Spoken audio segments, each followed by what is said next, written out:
आज हम लोग चर्चा करेंगे कि नेट की तैयारी लाइफ साइंस सब्जेक्ट में कैसे करें।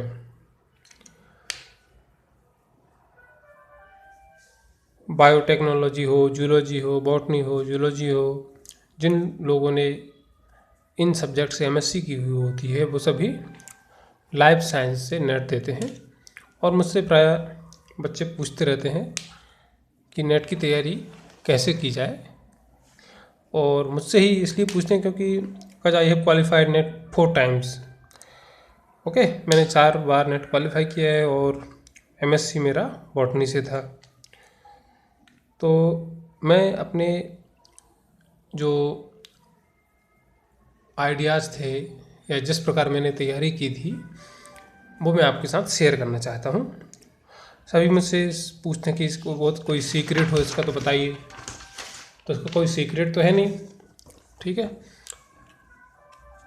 मेरा नाम देवेंद्र सिंह पटेल है। ठीक है, मैंने एमएससी के टाइम पर ही 2004 में जब मैं डॉक्टर हरसिंह गौर यूनिवर्सिटी में था तभी मैंने नेट क्वालिफाई कर लिया था।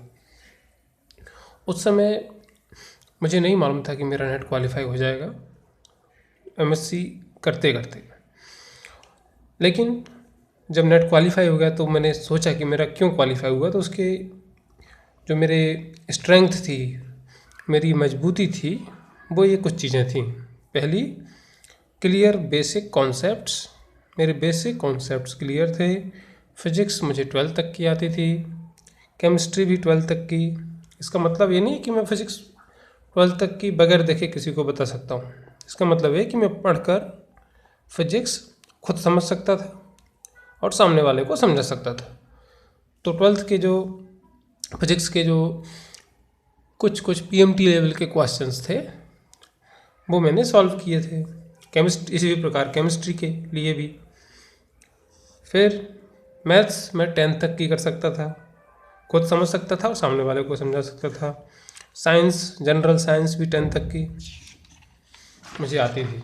तो इन वजहों से मैं नेट निकाल पाया था। सो हाफ इज क्लियर, आधी चीज़ आपके सामने है। नॉलेज ऑफ दीज थिंग्स, जो हमने बताई चीज़ें, ये आपको मतलब आनी चाहिए। Before going in detail of tactics I would like to clear the logic behind such a vast syllabus. मतलब जो इतना बड़ा सिलेबस है नेट का, लोग कहते हैं कि बहुत बड़ा सिलेबस है, तो इसके पीछे लॉजिक है वो हमको पता होना चाहिए। उससे हमें तैयारी करते हुए जो है ये फील नहीं होता कि सिलेबस बहुत ज़्यादा है। तो जैसा कि हम जानते हैं कि नेट क्वालिफाई करने के बाद आपको एलएस या जेआरएफ की पात्रता मिलती है। एलएस मतलब आप किसी भी यूनिवर्सिटी या कॉलेज में लेक्चरशिप या असिस्टेंट प्रोफेसर बनने के पात्र हो गए हैं, और जेआरएफ मतलब जूनियर रिसर्च फेलोशिप। आपको यदि आप पीएचडी करते हैं तो आपको फेलोशिप मिलेगी जो 20,000 से भी ऊपर होती है। तो इतना सब कुछ वो आपको दे रहे हैं।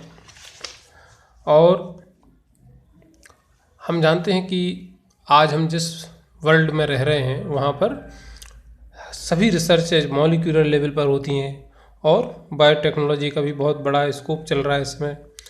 तो यदि आपको जेआरएफ देती है सीएसआईआर या यूजीसी, तो आप रिसर्च करने जाएंगे, और रिसर्च करने के लिए आपको मॉलिक्यूलर लेवल तक का नॉलेज और सभी सब्जेक्ट्स के बेसिक कॉन्सेप्ट क्लियर होने चाहिए, तभी आप रिसर्च कर सकते हैं।